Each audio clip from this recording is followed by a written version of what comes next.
Okay, may issue ngayon na sinasabi nila 18 Marines na inimbestigahan nila na ang nasa likod ay DDS. Ngayon, ang pinapalabas na naman nila, PGMA. Ano bang totoo? Ano bang gusto nyo malaman yung kung sino ang nagpumilit doon sa 18 Marines? O yung mga sinasabi nila na binigyan ng malita-malita? Alin ba ang focus nyo, Tibag? Ha? Tibagin kita eh. Ha? Inve director, matibag. Ano bang gusto nyo mangyari? Alamin nyo kung sino nagtulak sa 18 Marines? O alamin nyo kung sino, what I mean, ipatawag nyo ba yung mga na-involved na pangalan? Saan ba tayo? Sa magnanakaw?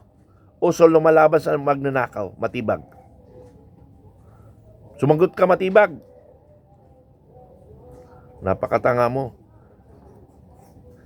Cross-examine ka lang nito Pasio, hindi mo na alam ang isagot. Pero nung binulungan ka, nung nagbabantay yata sa'yo, sabi mo, patawag natin para matapos na. O, di, pag alis nung nagbulong, ipatawag natin. Gago. Wala kang prinsipyo, walang iya ka.